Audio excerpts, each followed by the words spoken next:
It's Thursday, the 8th of December, and this is Politics Live.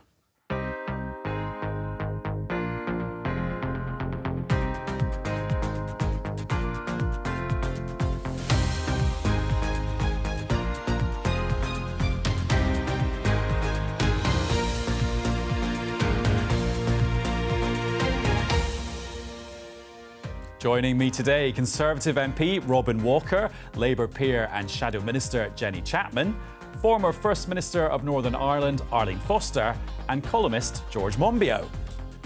So, what's going on today? If the union leaders to continue to be unreasonable, then it is my duty to take action to protect the lives and livelihoods of the British public. Workers are angry, the public's frustrated, the government says it's had enough. But are tougher laws the right way to get people back to work? The first new coal mine for 30 years in Whitehaven in Cumbria gets the go-ahead from the government. Climate campaigners do not dig it, but some local people really do. Well, I think you just have to look up and down King Street to see that needs a bit of investment, doesn't it? All the empty shops, and it used to be a really thriving place.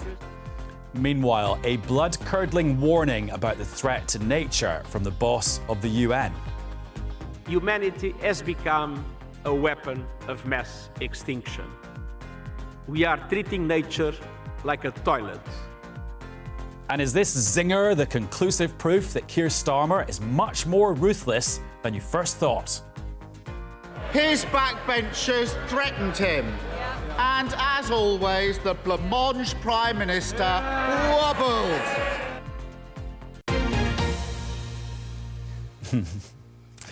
And we'll talk about people's favourite desserts later on. But first of all, we're going to have a little bit of respite from all of that, and we're going to listen to some of The Nutcracker by Tchaikovsky.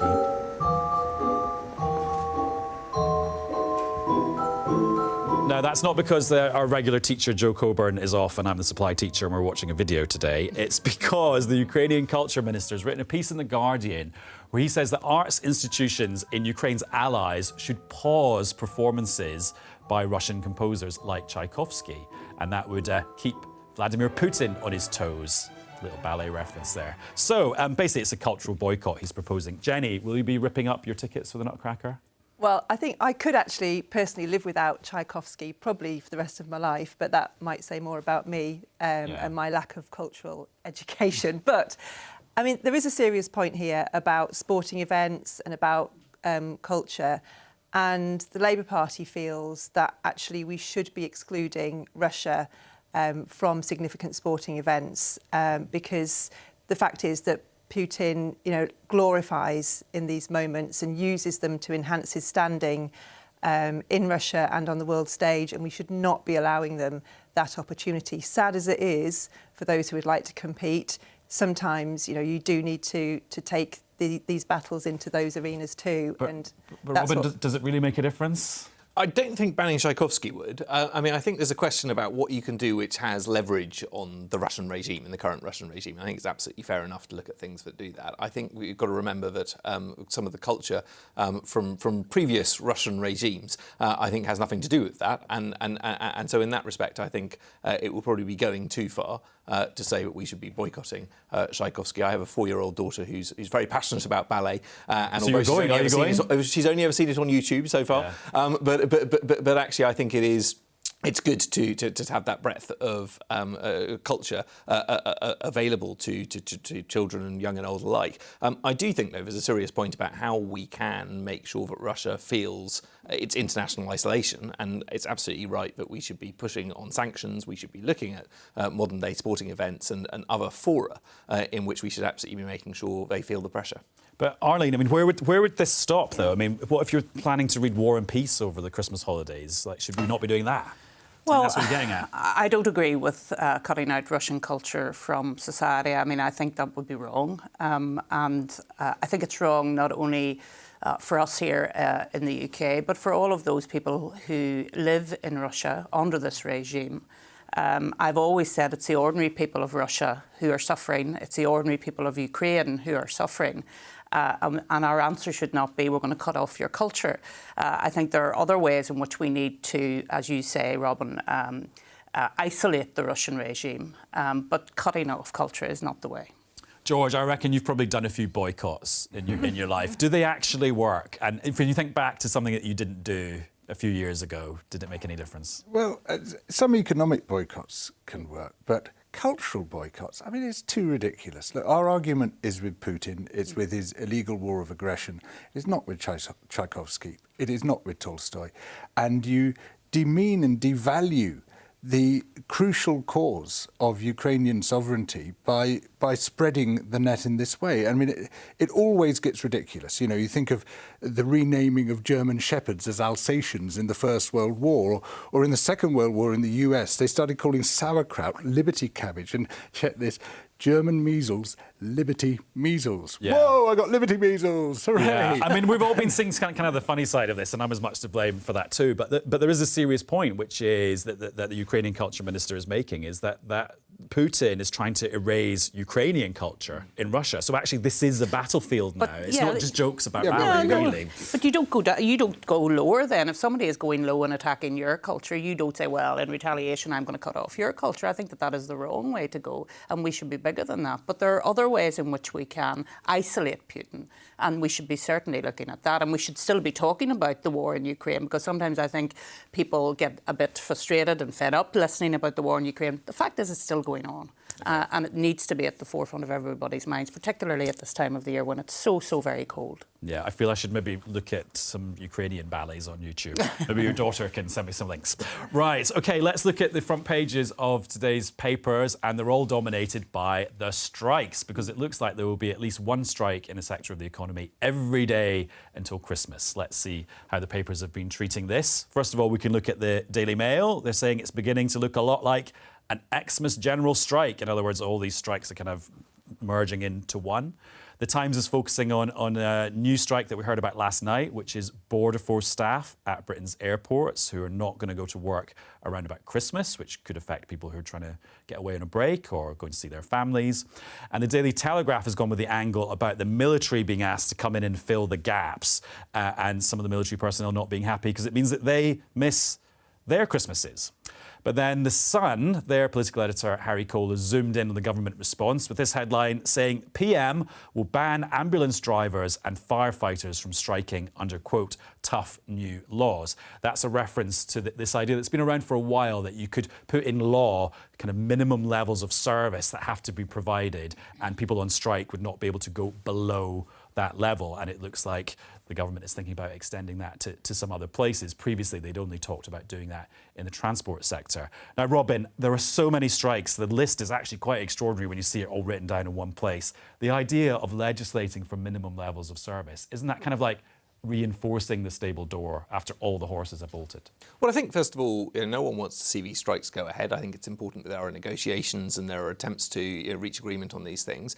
I think to a large extent, though, the government has engaged on many of the issues that the unions are raising. If I look at my area as chairman of the Education Select Committee, we had a very clear demand for the unions that £2 billion was needed next year and the year after for the sector. That has now been provided as a result of the autumn statement, and yet they're still balloting to strike. I think in those circumstances, it's absolutely right for the government to look at what is the minimum service that needs to be provided. How do we make sure that children who have missed out on so much as a result of the COVID lockdowns don't miss out further on their vital education? You can only be educated once. So in that space, I do think it is worth exploring, and I questioned the Secretary of State yesterday on contingency measures that the government today. I don't think it necessarily requires new legislation in that space. But I think when we're talking about public safety, of course it is the case that the police and the armed forces aren't able to strike. It always has been and has been in law for a long time. I don't think it's unreasonable actually to look at what may be required to keep vital services functioning over this period. I hope it won't be necessary, because I hope these things can be resolved through negotiation.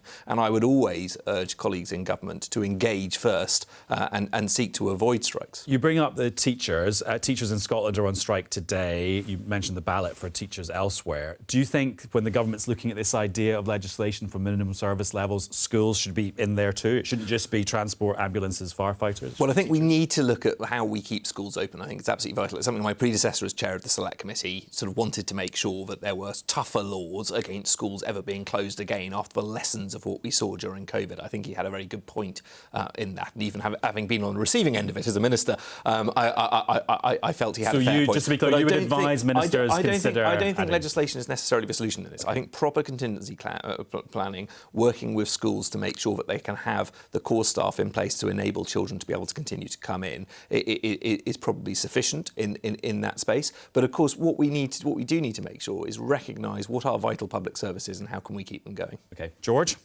Well, this is a profoundly illiberal government. It's already introduced the most repressive anti-protest laws of the modern era, and now it wants severely to curtail the right to strike. Yeah, there are always two sides in an industrial dispute, and one side has been winning its class war for years and years now, and that is the bosses, capital, the big corporations, and indeed the government crushing public services and crushing terms and conditions for workers within public services. And if you want to resolve industrial action, and if you want to ensure that people don't go on strike, you give them decent wages and decent terms and conditions. And what we've seen is this government seeming quite deliberately to be stoking industrial action, as we've seen with the railways.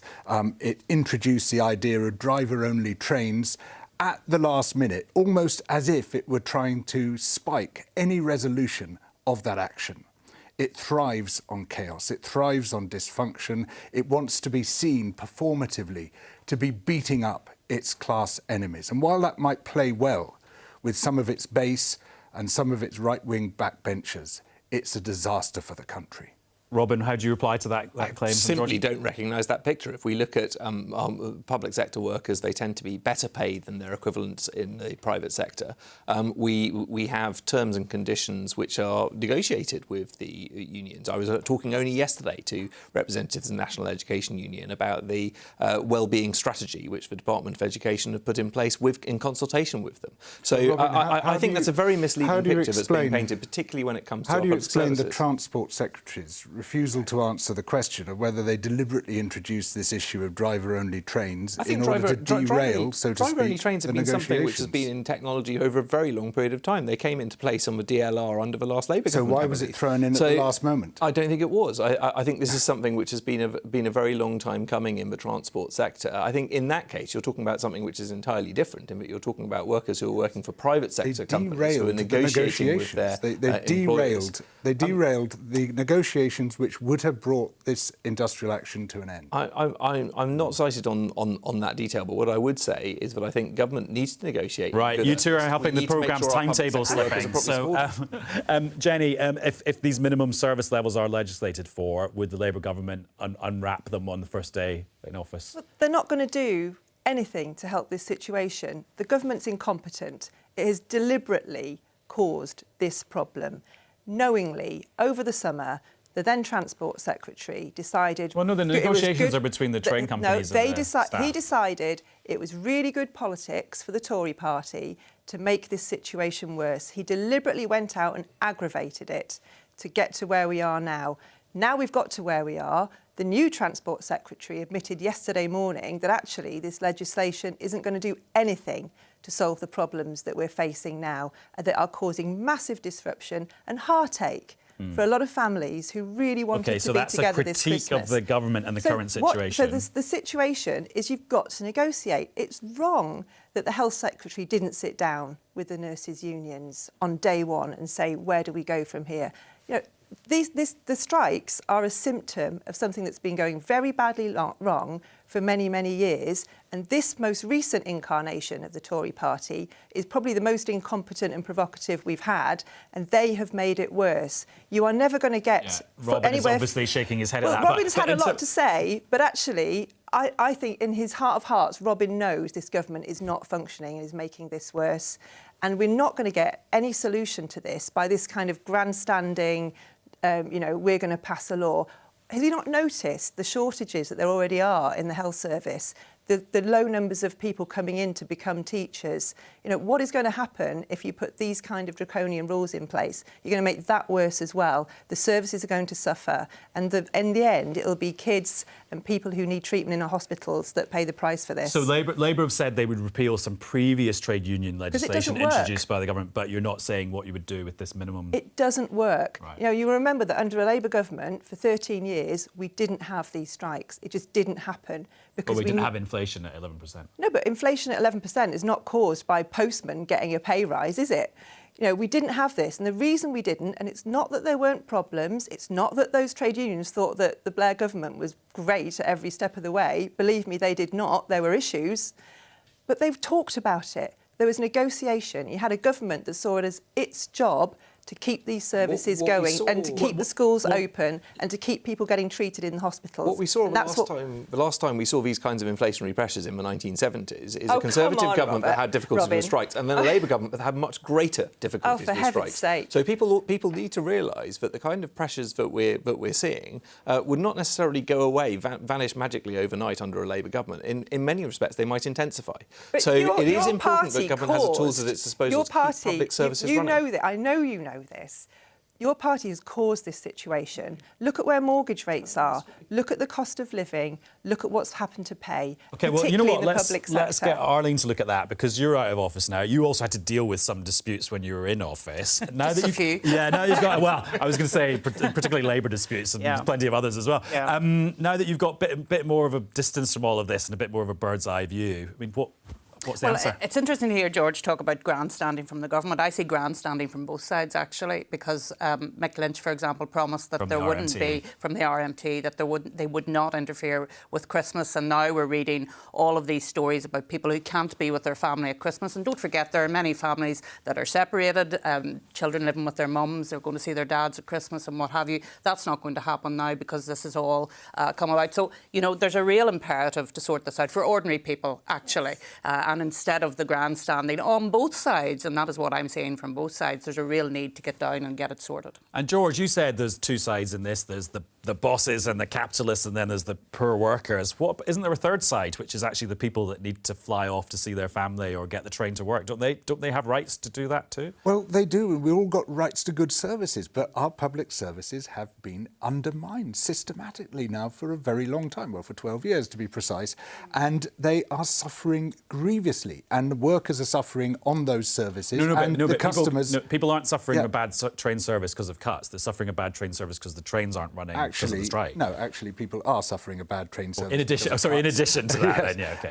And part of what the strike is about the terms and conditions which affect both the workers and the customers on the train services, where, you know, we have this privatised service, money is being sucked out of it, we're not seeing the investment we need to be seeing, we're seeing terms and conditions for workers cut at the same time as terms and conditions for customers are cut. But I do think there's a need for reform in all institutions, and I think that's part of the difficulty here. When you have some unions who are saying, no, we're not going to have any reform, then the difficulty with that is you're going to have to keep putting more and more government money in to have a service, and that's just not efficient, and it's not the right way to run things either. So I think this idea from unions, some unions, not all, some unions, that there can't be any reform and there can't be any redundancies, and we just need more money, is not going to land either. They're not going to land either. The starting point would be that you nationalise the service and you make it a service which actually works for the people of this country rather than for a few foreign corporations who are currently creaming off the market. Okay, so the services we're talking about are already nationalised. We're talking about strikes affecting. So there's clearly nationalisation is not the solution to this challenge. Are you talking about the NHS? When you're talking about health, when you're talking about other areas, these are nationalised. Right, so you're talking about nationalisation. You're taking us back to the 70s. They're also going a bit back to the future in Whitehaven in Cumbria, because they're going to get their first new coal mine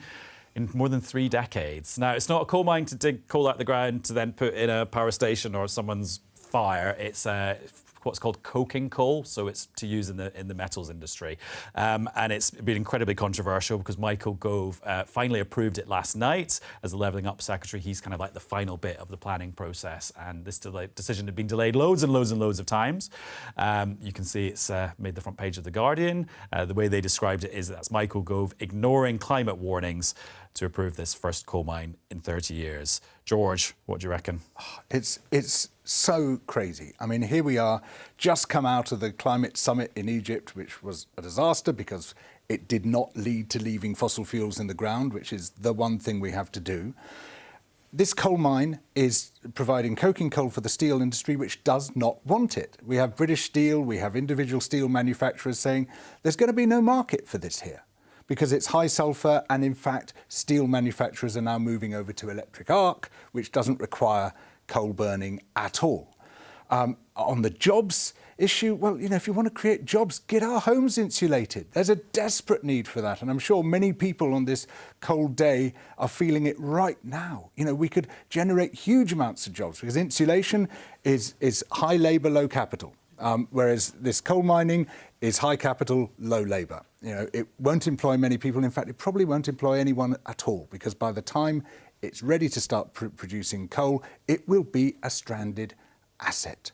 So here's the government yet again playing to the worst instincts and the worst parts of its backbenches, the kind of people who brought us Brexit, thanks for that, guys, now bringing us the ripping up of our climate commitments and vast amounts of money, of spoil heaps, of wastage, of blight, just to produce something which probably isn't going anywhere anyway. Well, on the jobs picture, it's perceived very differently, as you might imagine, by the Conservative leader of the local borough council, who is David Moore. Not a single green job has been created yet that I'm aware of here in Copeland. But this is going to create us 500 jobs almost immediately, 1,500 in the supply chain. And I think people have to understand that mining is very different now. So the type of skills they're looking for is those young people out there that are now playing on their PlayStations and Xboxes. Those are the type of skills you need to drive a mining machine today. So it's about the opportunities for our young people as well as the wider community. So, Robin, just explain to us how this is consistent with the UK's climate change goals. Well, I think crucially, we have exited coal for power completely, and we are one of the leading countries in Europe when it comes to that, unlike countries like Germany, which are importing coal from Poland, some of the dirtiest coal in Europe, and burning it to keep their power going. But this coal will still be burnt. This coal will be used as part of the steelmaking process, and the alternative to that, and I agree with George, but in the long run, we want all our steelmaking process to move towards arc furnaces or possibly the use of hydrogen as well. I think there are ways of doing this in the future. But in the short term, the alternative to that is importing coal from the other side of the world, bringing it in from other countries, which will mean shipping it at enormous environmental cost as well as financial cost, 85% and of this coal is going to be for export. making our steel industry fundamentally less competitive. If we do that, we will be importing the steel from China. We will be importing it from third countries, which has an enormous environmental footprint. So this is net zero. This coal is net zero because we're going to send it to other countries to burn. No, this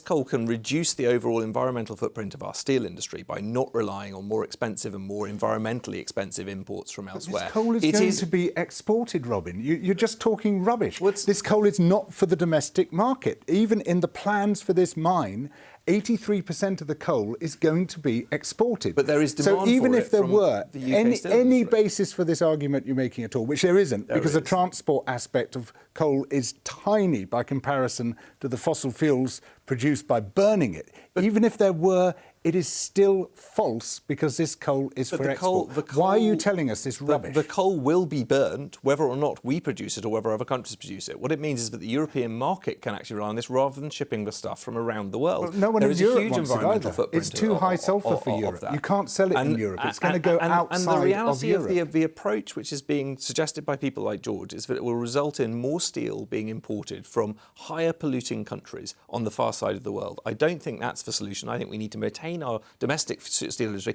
and we absolutely need to incentivise it to move towards greener technologies over time. But in the meantime, I do think this is a sensible. It's getting very, very violent imagery there. Jenny, would a Labour government, you can see the theme to my questions to you, yes, thank you very much. Shut down this coal mine? I don't think the coal mine will be up and running and viable by the time of the next general election. I don't think anybody is claiming that. If I thought, I come from the northeast of England, all right, so communities around me, it's steel, it's coal. I get this. If I thought, and I agree with what George has said, obviously, about climate, but if I honestly thought that this was the solution for the economy of Whitehaven and Cumbria, and this was going to bring 500 really good, well-paid jobs to that community, I would have to really look at my conscience over this. But I just don't believe it.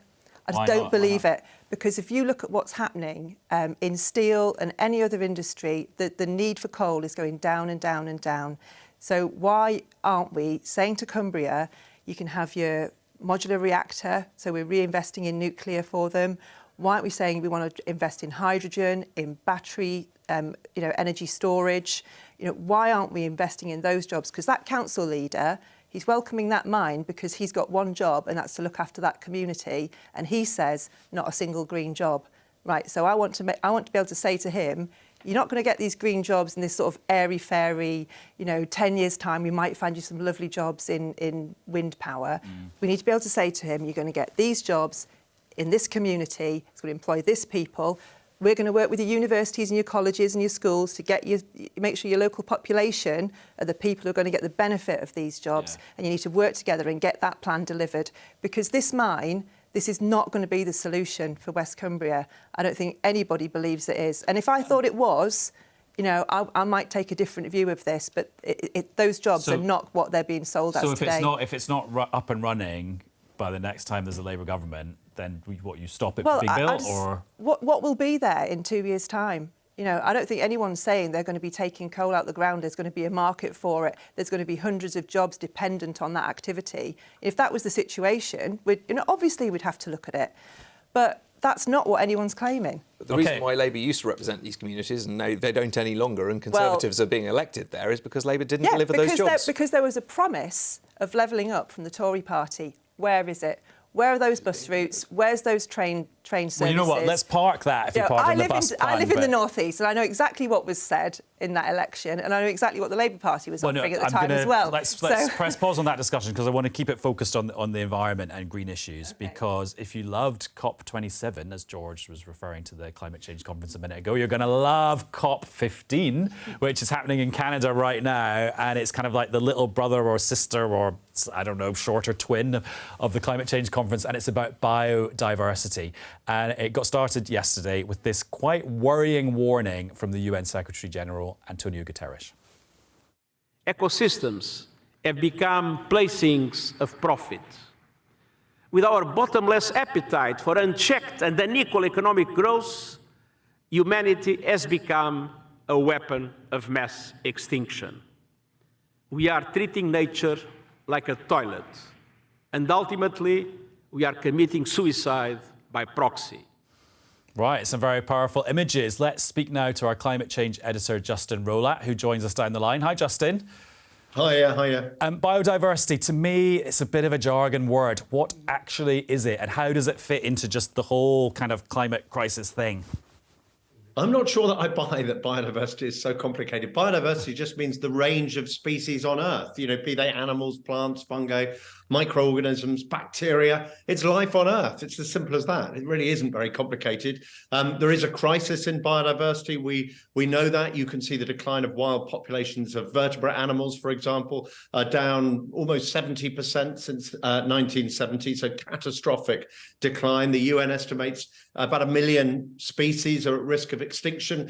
Scientists look at the pattern of extinction and say this is comparable, if not even faster, than some of the great extinction events that happened in our distant evolutionary past, some of which saw 90% of all species on Earth being wiped out. So the fear is we face another, like if climate change wasn't worrying enough, we face another terrible crisis on Earth, which is a crisis of biodiversity. Why is it important? Because the variety of species on Earth, the web of life, if you like, supports everything on Earth. All life on Earth is supported by other life on Earth. We lose that. We lose everything.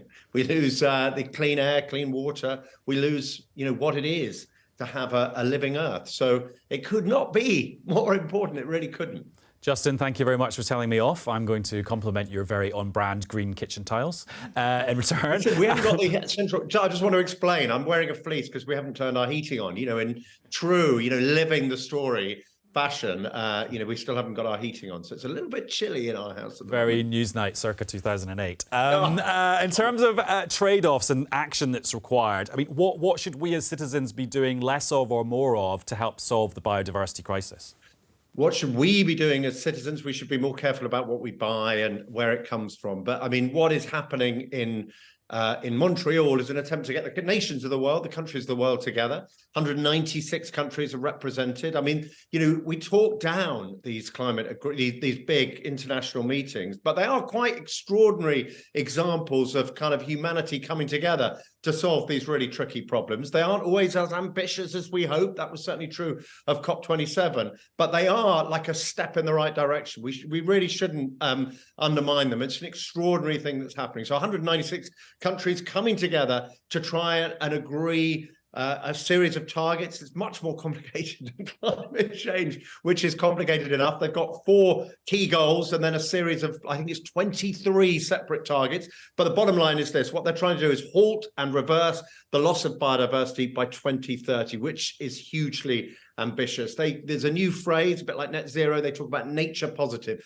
halting the loss and beginning the reversal of the loss of biodiversity. So that's the buzzword, nature positive. We want the world to be nature positive. How are they going to do that? Well, they're talking about protected areas, so increasing 30% of land and sea protected by 2030. Very ambitious, but some optimism that will be achieved. And then there'll be targets to prevent extinctions, to support wildlife populations around the world, restore habitat, that kind of thing. And they're all an effort to kind of cut subsidies that are damaging for nature, tackle drivers of biodiversity loss like deforestation and pollution. You get the I could go on. Yes. And then there'll be a big resource, a big finance discussion, which there always is.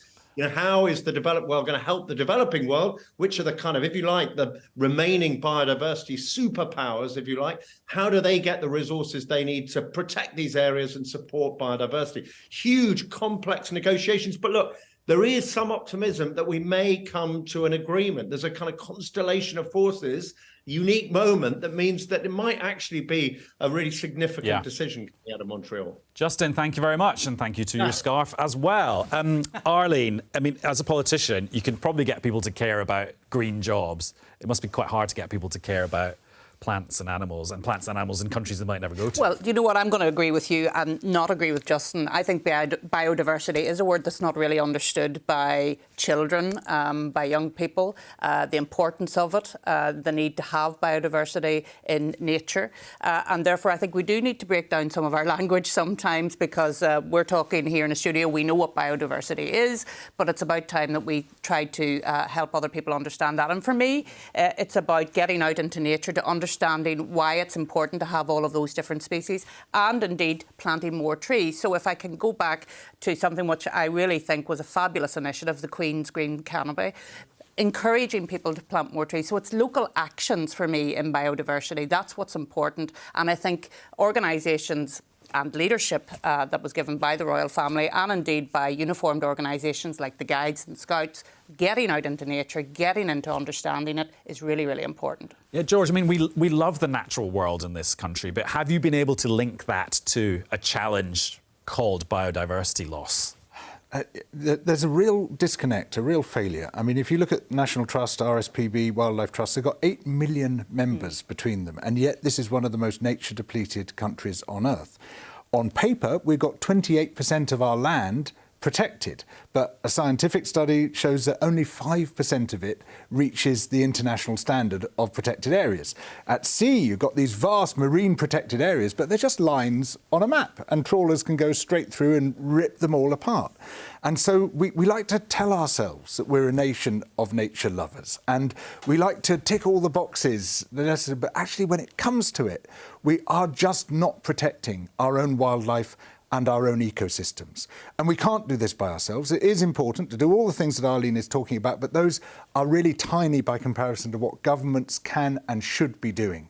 They should be making our protected areas genuine protected areas, rewilding them, restoring nature on a massive scale, which not only would prevent the 6th great extinction, but also draw down much of the carbon dioxide that's already been released into the atmosphere. And we're going to do that, we're going to need to do that as well. Robin, there seems to have been a bit of toing and froing within the government about this idea of farmers conserving the natural world.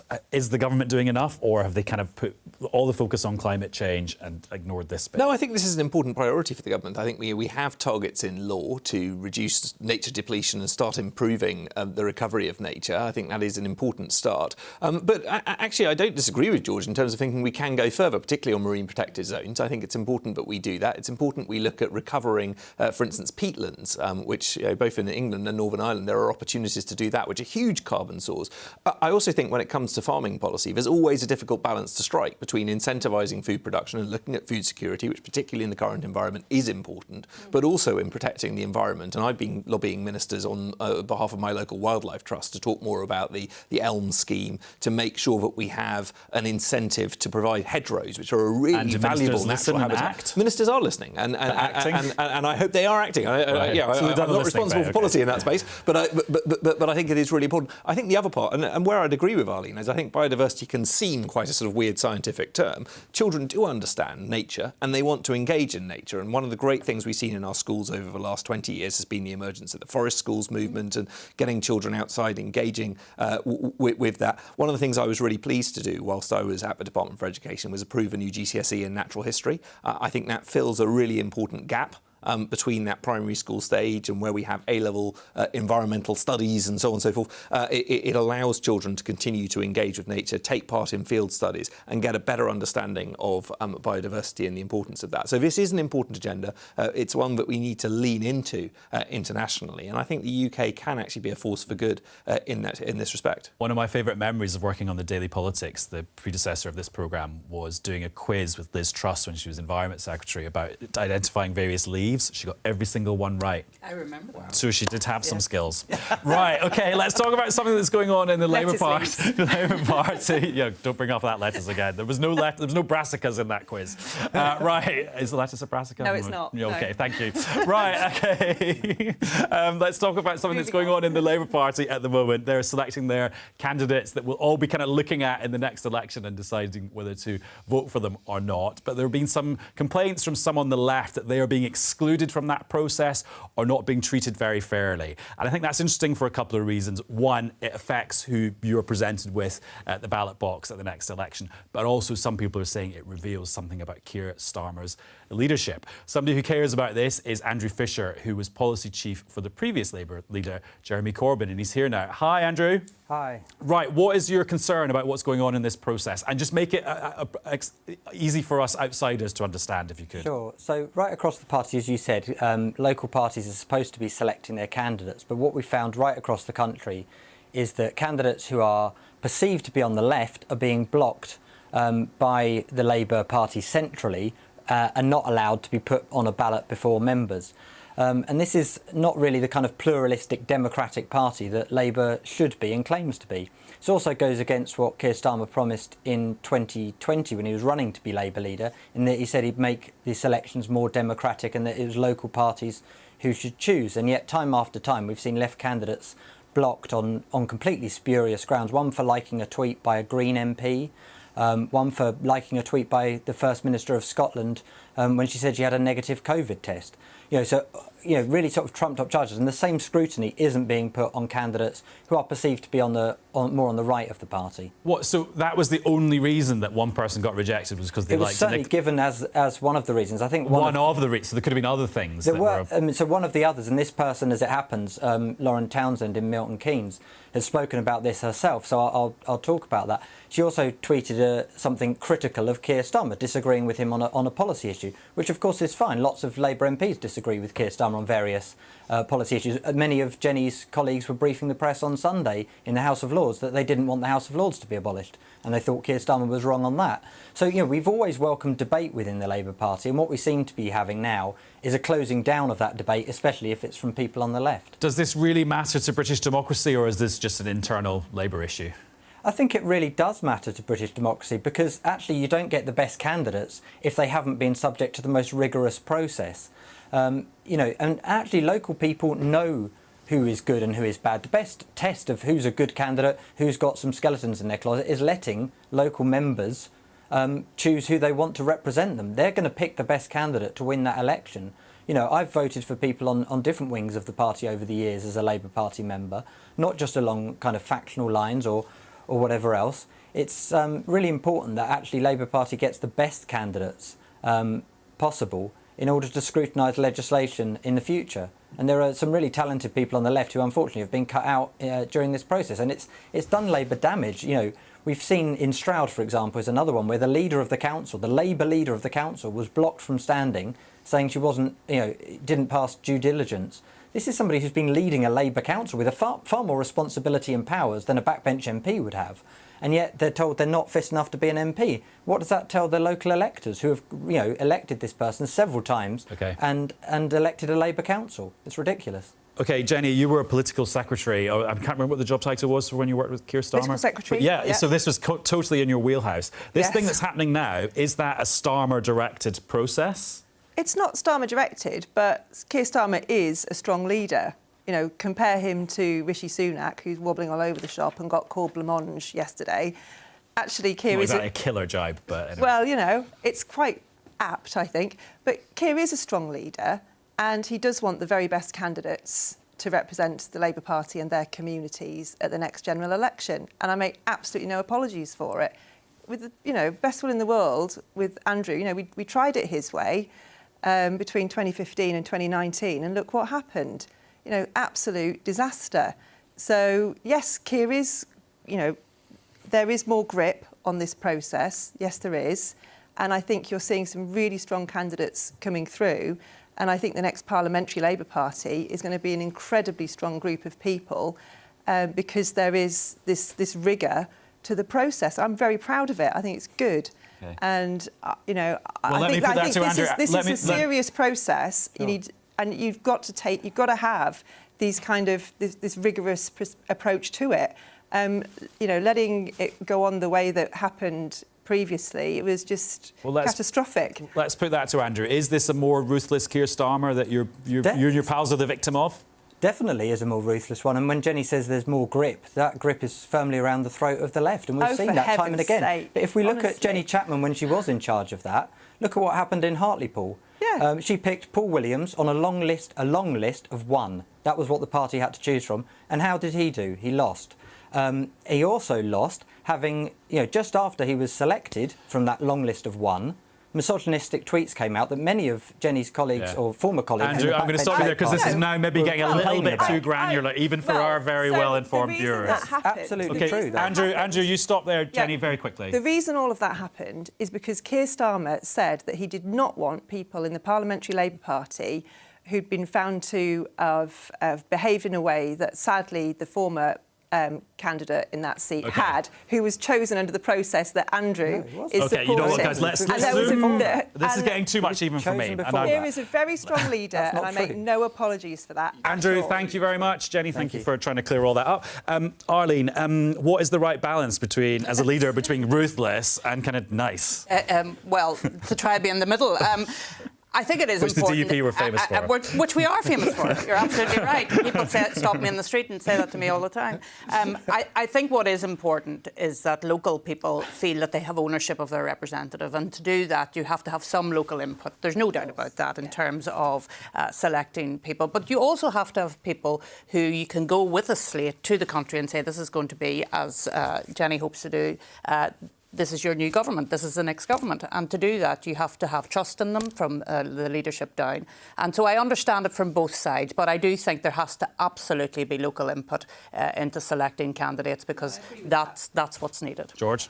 Very quickly. Purging people who do not agree with you on every particular does not make you a strong leader. Well, that it makes you a weak leader. Is it a purge or just a selection? No one is saying He's clearly using the most ridiculous pretext to knock people off that list. And that is a sign of weakness, not a sign of strength. No, there is a very lively... Robin, one word answer. Are you more or less scared of Keir Starmer than you were before? Less, and I think the problem is he's not allowing generally strong local candidates to come forward. I don't think this is a question of left or right. I've got in my constituency, I've got two brilliant local Labour councillors, either of whom I would have been seriously worried about being my contestant. Neither of them have been selected. Instead, we got a list of people from London. Got to stop you there. We've run out of time. I'll be back with newscast after question time. See you then. Bye.